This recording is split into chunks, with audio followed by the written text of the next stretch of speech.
안녕하세요. 주권연구소 이형구 연구원입니다. 오늘 주권 칼럼은 박명훈 연구원이 쓴 윤미향 사퇴 노리는 조선일보 요미우리의 짬짬이 보도입니다. 첫 번째, 조선일보의 석연찮은 요미우리 인용, 기사 삭제. 한국과 일본의 최대 보수 일간지인 조선일보와 요미우리 신문이 윤미향 국회의원 당선인의 사퇴를 겨눈 악성 표적 보도를 총선 이전부터 지금까지 줄기차게 쏟아내고 있습니다.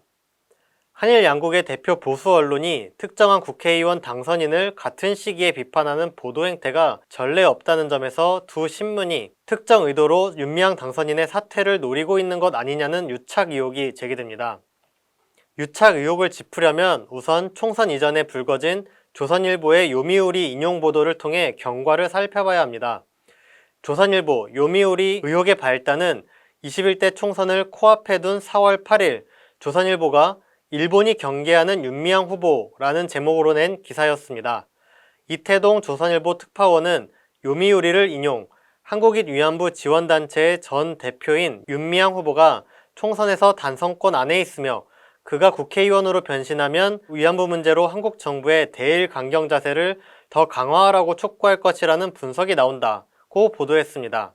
그런데 해당 기사는 보도가 나오고 그가 국회에 들어가면 일본이 경계하는 여비례당 후보라는 제목으로 바뀌더니 곧 삭제됐습니다.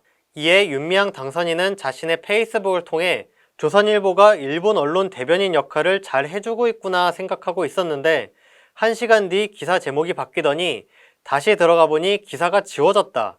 왜 기사를 삭제했을까? 라고 의문을 전했습니다.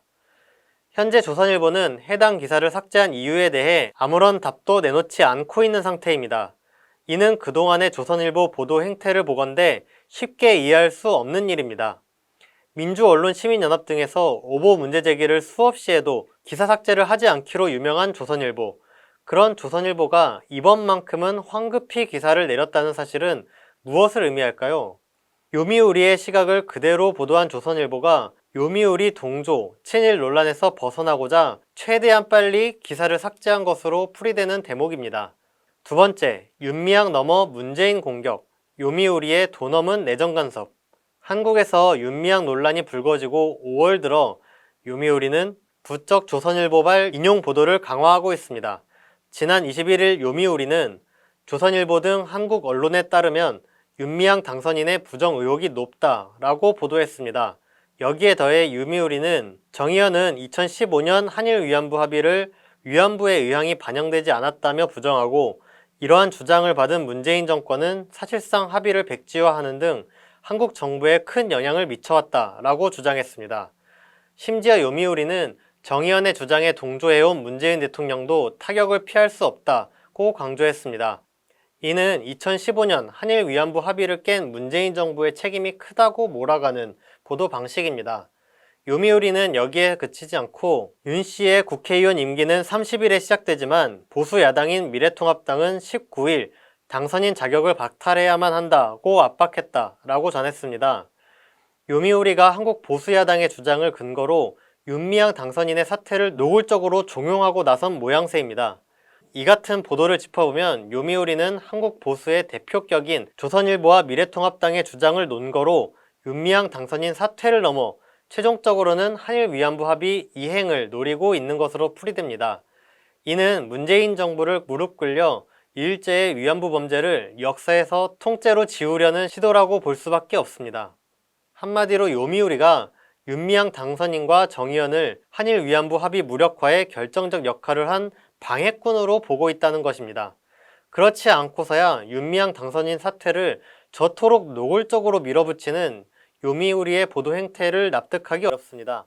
이처럼 조선일보와 요미우리가 윤미향 논란을 둘러싸고 서로가 서로의 논거를 정당화, 강화하는 창이 되어주고 있다는 점이 역력합니다. 한국과 일본에서 보수를 대표하는 최대 신문이라는 간판을 단 두 신문이 과연 어떤 해명을 내놓을지 묻고 싶습니다. 세 번째, 조선일보와 요미우리의 주고받기 보도. 위안부 할머니들은 생전 일본 정부의 사죄와 보상금을 받고 싶어 한다는 인상을 받았다. 윤미향 전 이사장은 할머니들의 의견을 무시하고 법 위에 군림한다.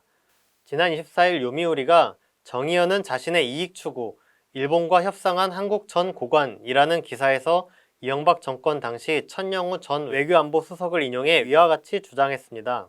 문제의 기사는 앞서 19일 천영우, 일본이 보상안 내자 윤미향 당혹, 정대협엔 사형 선고였다 라는 제목의 조선일보 보도 뒤에 나왔습니다.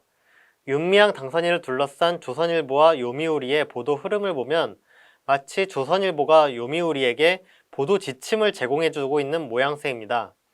천영우 전 수석의 시각은 한마디로 위안부 범죄라는 용서 못할 범죄를 돈으로 합의하면 풀 수 있다는 얘기입니다. 이야말로 수요 시위에서 일본 정부의 사죄와 배상을 촉구해온 위안부 피해자들의 존엄을 멸시하는 행태임을 지적하지 않을 수 없습니다. 친일의 대명사인 조선일보와 요미우리의 주고받기 보도는 윤미향 당선인이 역사 왜곡을 밀어붙여온 일본 구구 세력과 맞붙어 제대로 싸워온 역사를 입증하고 있습니다. 진정 위안부 피해자들의 고통이 위로받으려면 위안부 범죄에 대한 일본 정부의 인정과 사죄, 확고한 법적 책임이 선행되어야 합니다. 일본 정부의 책임 있는 과거 인정과 법적 토대에서야말로 위안부 문제의 최종적인 해결이 가능합니다. 조선일보와 요미우리, 유독 윤미향 당선인을 겨눈 두 신문의 수상적인 보도는 국내 친일 세력과 일본 극우 세력의 이익이 일치하고 있음을 가리킬 뿐입니다. 윤미향 당선인을 둘러싸고 아니면 말고식의 진흙탕 보도가 이어지고 있지만 머지않아 진실은 밝혀질 것입니다. 그리고 21대 국회에서 위안부 문제의 진정한 해결을 위해 적극 활약할 윤미향 의원을 볼 수 있을 것입니다. 오늘 주권 칼럼은 여기까지 하겠습니다. 감사합니다.